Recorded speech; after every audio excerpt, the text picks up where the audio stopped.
നിങ്ങളൊരു പൂമ്പാറ്റയെ പിടിക്കാൻ നോക്കുകയാണെങ്കിൽ ജസ്റ്റ് ഒന്ന് സങ്കല്പിച്ച് നോക്കിയേ. ഭയങ്കര ഭംഗിയുള്ളൊരു ക്യൂട്ട് പൂമ്പാറ്റ. നിങ്ങൾക്കതിനെ എങ്ങനെയെങ്കിലും ഒന്ന് സ്വന്തമാക്കണമെന്നുണ്ട്. നിങ്ങൾ പതുങ്ങി അതിൻ്റെ അടുത്തെത്തി പിടിക്കാൻ വേണ്ടി കൈ നീട്ടിയപ്പോഴേക്കും അത് പറന്നുപോയി. നിങ്ങൾ ചാടി നോക്കി അതിൻ്റെ അടുത്തെത്താൻ ഒരു രക്ഷയില്ല. കുറച്ച് ദൂരേക്ക് പറന്നുപോയി. നിങ്ങൾ അതിൻ്റെ പുറകെ ഓടാൻ തുടങ്ങി.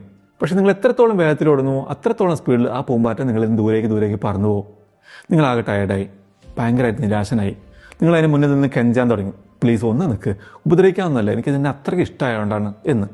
പക്ഷേ ആ പൂമ്പാറ്റയ്ക്ക് ഫീൽ ചെയ്യുന്നത് നിങ്ങളുടെ ഉള്ളിൽ ആ അമിത നിരാശയും ഡെസ്പറേഷനും പേടിയൊക്കെയാണ്. പൂമ്പാറ്റയുടെ തലച്ചോറിൽ ആ പേടി എന്ന് പറഞ്ഞാൽ അതൊരു അപകട സൂചനയാണ്. അതുകൊണ്ട് അത് വീണ്ടും വീണ്ടും പറന്നുകൊണ്ടേയിരിക്കും. ഇനി നമുക്ക് വേറെ സിനാരിയോ നോക്കാം. നിങ്ങൾ അതിൻ്റെ പുറകെ ഓടുന്നങ്ങ് നിർത്തുകയാണ്. പകരം നിങ്ങൾ അവിടെ ഒരു പൂന്തോട്ടം ഉണ്ടാക്കുന്നു. അവിടെ കുറേ പൂച്ചെടികൾ നടുന്നു. നിങ്ങളുടെ തോട്ടത്തിൽ പോയി ചെടികളൊക്കെ കെയർ ചെയ്യുന്നു, നനയ്ക്കുന്നു, പൂക്കളെ പരിപാലിക്കുന്നു.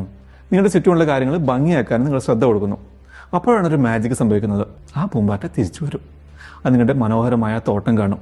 നിങ്ങളിവിടെ ഉണ്ടാക്കിയെടുത്ത ആ ഒരു സമാധാനത്തിലേക്കും ഭംഗിയിലേക്കും അത് ആകർഷിക്കപ്പെടും.